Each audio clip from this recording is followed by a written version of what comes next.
All right, let's get right into it. We all think we've got a pretty good handle on spotting scams, right? But in this explainer, we're going way deeper than just don't click weird links. We are going to pull back the curtain on the hardcore psychology of modern scams and even peek into the future at the tech that's about to change, well, everything. So let me ask you something. Just think about it for a second. When you picture a scammer, what comes to mind? Is it some kind of super sophisticated software? A brilliant piece of code? What if their single greatest weapon is something else entirely? It's your trust. That's it. This has nothing to do with fancy tech, and it's definitely not about anyone being stupid or foolish. The entire business of modern fraud is built on one thing: weaponizing our most human qualities, our trust, our empathy, and our deep-seated need for connection. And that brings us right to our first big idea here. You see, the critical thing to understand is that scammers aren't looking for unintelligent people. They're looking for human people. And more specifically, they're looking for us when we're at our most vulnerable. There's a name for this. Victim advocate Anna Rowe, she calls it situational vulnerability. Psychologists have another term for it, a hot state. Basically, it's that temporary emotional spike you get from major life events. We're talking grief, a bad divorce, even just the stress of moving. It's in that state where, as one expert who was actually targeted herself put it, even the strongest firewalls in our minds can just crumble. It means anyone, and I mean anyone, even cybersecurity experts, can become a target when they're emotionally compromised. Okay, so once they find someone in that vulnerable state, how do they pounce? Well, let's get into their playbook. And believe me, this is anything but random. Scammers follow a methodical, almost scientific process of psychological grooming. And the tactics they use have some really chilling parallels to what you see in cases of domestic abuse. It's a three-step process, a form of what's known as coercive control. Step 1, mirroring. They become your perfect match, reflecting all your interests, your values, your dreams to build this instant, incredible rapport. Then, bam, step 2, intense love bombing. We're talking an overwhelming 24/7 flood of affection that's designed to make you totally dependent on them. And once that hook is set deep, that's when they move to the final step, isolation. They systematically cut you off from your friends, your family, making sure their voice is the only one you hear. And you've probably seen the characters they play, right? They're always a soldier deployed overseas, or a UN doctor, or an engineer on some remote oil rig. These personas are not an accident. They are chosen specifically because they come with a built-in excuse for everything. It gives them a perfect reason for having a terrible internet, for never being able to video chat, and most importantly, for needing your absolute unquestioning trust. And to really seal the deal, they deploy a tragic backstory. Anna Rowe has this grim but memorable name for it, the 4 C's. Their last partner?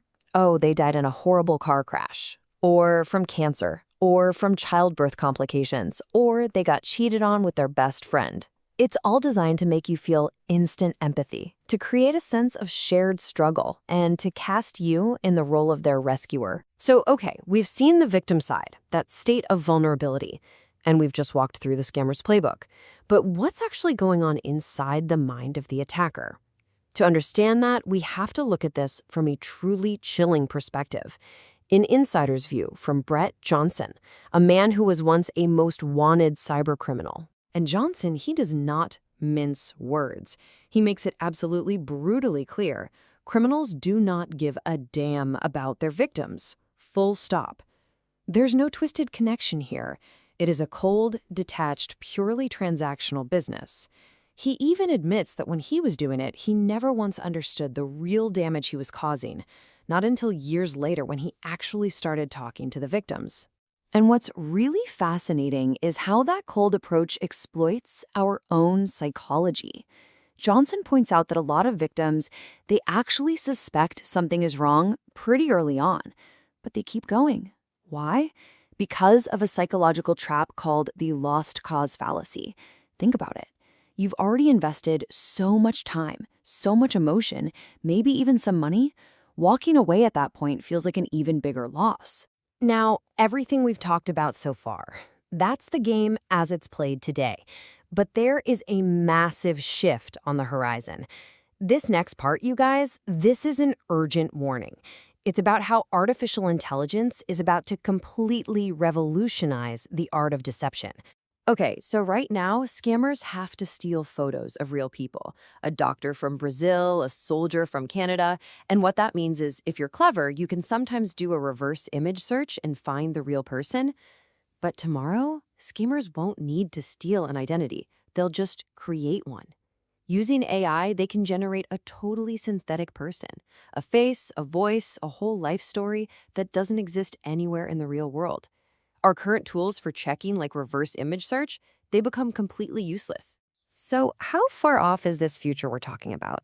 According to Brett Johnson, this fundamental change, where synthetic, AI-generated identities are the standard tool for online fraud, will be widespread in just 18 months. Think about the impact of that.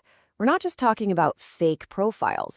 We're talking about real-time deep fake video chats and audio calls, so seamless that a human conversation will be basically indistinguishable from a machine-generated one. We are speeding towards a point where, as Johnson warns, we may not be able to trust anything that they see or hear online. Just let that sink in. Yeah, it's a pretty sobering forecast, but it doesn't mean we're helpless. In this final section, we're going to look at our single most powerful defense against all of this. And here's a hint. It has nothing to do with technology. It's about moving from silence to strength. You see, a huge part of the problem is that this crime absolutely thrives in the dark. Experts estimate that as little as 10%, just 1 in 10 of these romance frauds are ever reported to the police. That massive gap means law enforcement can't see the true scale of the epidemic, and of course, the criminals feel untouchable. So, why the silence? Well, it's because of this really damaging tendency we have as a society to blame the victim. And that's exactly why advocates like Anna Rowe operate on one single, non-negotiable principle: no blame, no shame. Victims are not targeted because they're foolish. They're targeted because they are kind, because they are empathetic, and because they are trusting.